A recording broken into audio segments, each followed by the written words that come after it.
ആ ഞാനേ പള്ളിയിൽ പോയിട്ട് വരാം. ഇന്ന് ഭയങ്കര മാറ്റം ഉണ്ടോ? ഞാൻ മനസ്സിലാവുണ്ടോ? ഞാന് ഇവിടെ നാട്ടിൽ വന്നിട്ട് വണ്ടൂർ തിരുവാലി വന്നിട്ട് ഞാൻ താട് റെഡിയാക്കാൻ പോയി. അപ്പൊ ഞാൻ പറഞ്ഞു നാട്ടിൽ പോയി റെഡിയാക്കാം. അവിടെ നമ്മൾ സ്ഥിരമായിട്ട് താട് റെഡിയാക്കുന്ന ആളുകളുണ്ട്, ഇവിടെ നിന്ന് റെഡിയാക്കാൻ. മുത്തു സാറിന് ഇവിടെയൊക്കെ തിരക്കൊന്നും ഉണ്ടല്ലോ, വേഗം പോയി റെഡിയാക്കി പോരായിരുന്നു.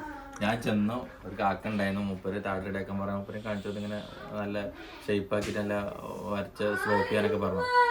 മൂപ്പരുണ്ട് മറ്റേ തന്താര താട് റെഡിയാക്കുന്ന പോലെ റെഡിയാക്കി തന്നു. എന്നിട്ട് അവസാനം ഞാൻ ഇവിടെ വന്നിട്ടെങ്കിൽ ഇങ്ങനെ ഇങ്ങനെ കാക്കി ഞാൻ ഇവിടെ വന്നിട്ടാണ് ആകെ കൊളാക്കിട്ട് ഒരു സൈഡ് ഇങ്ങനെയും ഒരു സൈഡ് ഇങ്ങനെയൊക്കെയാണോ ഞാൻ ഇവിടെ വന്നിട്ട് റെഡി ആക്കിയാണ്. ഷേപ്പ് ചെയ്യാറില്ല ഇങ്ങനെ ഈ ക്ലീൻ ചെയ്യാൻ പഠിച്ച ഇവിടെ ഈ കാട്ടുമുക്കല്ലേ എല്ലാരും അങ്ങനെ ചെയ്യാറുള്ളൂ തോന്നണോ. എന്താണെങ്കിലും അവസാനം എന്തൊക്കെ കാട്ടി ഇങ്ങനെ ഈ ഒരു പരുവത്തിൽ എത്തിച്ചു തന്നെ. അതാണ് മുത്തൂസിന്റെ നാട് കാട്ടുമുക്ക്.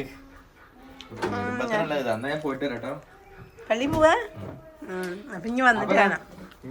നമ്മളിഞ്ഞെന്താ നമ്മള് നേരെ വീട്ടിൽ പോവല്ലേ കാരം. ബിരിയാണി തിന്നിട്ട് വീട്ടിൽ പോണല്ലേ. അപ്പൊ ബിരിയാണി കൂടെ തിന്നിട്ട് നമ്മള് വീഡിയോ അതിന്റെ ചെയ്യാം അല്ലേ മുത്തൂസേ. അങ്ങനെ കഴിഞ്ഞ് വന്നിട്ടോ ഫുഡ് കഴിക്കണ സാറിലെ വീഡിയോ എടുക്കാൻ മറന്നു പോയി. എന്താ ഒരാളുടെ ഇവിടെ ഗൈസ് എന്ന് പറയണേ. അപ്പൊ നല്ല അടിപൊളി ബിരിയാണിയാണ് ഉണ്ടാക്കുന്നത്. ഇന്നലെ നല്ല അടിപൊളി കപ്സ് ആയിരുന്നു നമുക്ക്. എന്നാലും വെച്ച് തിന്നുമ്പോ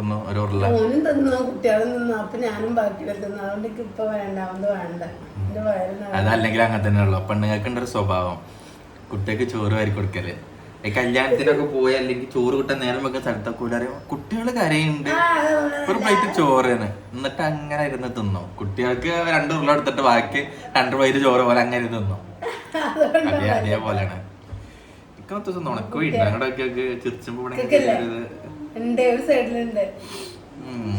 താടി പോയേക്കിനെ കാണുക. ആയിക്കോട്ടെ, എന്താണെങ്കിലും ആ താടിയും കൊളാക്കി എന്നാണെങ്കിലും ഒരു മീറ്റിംഗ് ഉണ്ട്. എന്തൊക്കെയാണ് ആയിക്കോട്ടെ എന്താണെന്നുണ്ടെങ്കിലും. അപ്പൊ ബിരിയാണി നട്ടെ. അപ്പൊ ബിരിയാണി തിന്നുമ്പോ വർത്താനില്ല. എന്താ ബാക്കിൽ ഇതൊക്കെ കാണുന്ന സ്വിമ്മിംഗ് പൂള് സെറ്റ് ചെയ്യേണ്ട പരിപാടിയാണ്. നമ്മളിപ്പോൾ കഴിഞ്ഞ ദിവസം മറ്റേ മുത്തൂസിൻ്റെ വീട്ടിൽ പോയ സമയത്ത് അവിടെ നിന്ന് ഒരു സ്വിമ്മിംഗ് പൂൾ മേടിച്ചു. ഒന്നാമത് നമ്മളെ ദാനുവിൻ്റെ കാലിലുണ്ടല്ലോ, അവൻ്റെ കാലിൽ ഇങ്ങനെ ഒരു മറ്റേ ഇതാണ്, ഒരു ഡ്രൈ സ്കിന്നാണ്. അപ്പോൾ ഡോക്ടർ ചെന്നൊക്കെ തന്നെ പറഞ്ഞത് വെള്ളത്തിൽ കുട്ടികളെ കൊണ്ട് കളിപ്പിക്കുക, അതല്ലാണ്ട് വേറെ ഒന്നുമില്ല. പിന്നെ ഓയിൽമെൻറ്റ് തന്നിക്കണം, അങ്ങനെയൊക്കെ തന്നിട്ടുള്ളത്. അപ്പോൾ അതിന് വേണ്ടിയിട്ട് മേടിച്ചാണ് സ്വിമ്മിംഗ് പൂൾ. അതുപോലെ പൈപ്പ് എടുത്തോണ്ടാൻ വേണ്ടി പറഞ്ഞയച്ചാണ്. അത് വരണം മോതിരക്കണല്ല.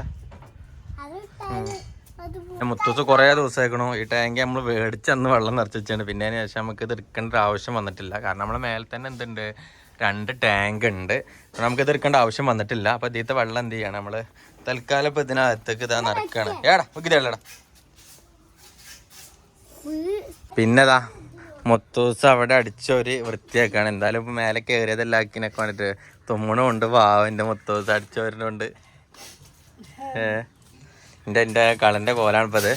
അപ്പൊ പിന്നെ വൃത്തിയല്ല, നമ്മളത് കട്ട് ചെയ്ത പൊടി ഉണ്ടാവും, ആ പൊടിയാണ്. അല്ല അപ്പൊ വേറെ എന്താ കട്ട് ചെയ്യുമ്പോ പൊടി വരില്ലേ എന്ന് പറയാൻ പറ്റുമോ? ഇതൊക്കെ ഇപ്പൊ മുത്തൂസ് വലിച്ചെറിഞ്ഞ കേട്ടോ, കസാരൊക്കെ മറിച്ചിട്ടത്. തുമ്മണുണ്ട്. മറ്റേതാ ഞാൻ അതിൽ വെള്ളം നിറക്കാൻ വെച്ചിട്ടുണ്ട്. അതിൽ വെള്ളം നിറച്ചാല് ഓർക്ക് അതിൽ മറ്റേ പറഞ്ഞാൽ അതിൽ അങ്ങനെ മുങ്ങി കളിക്കാലോ.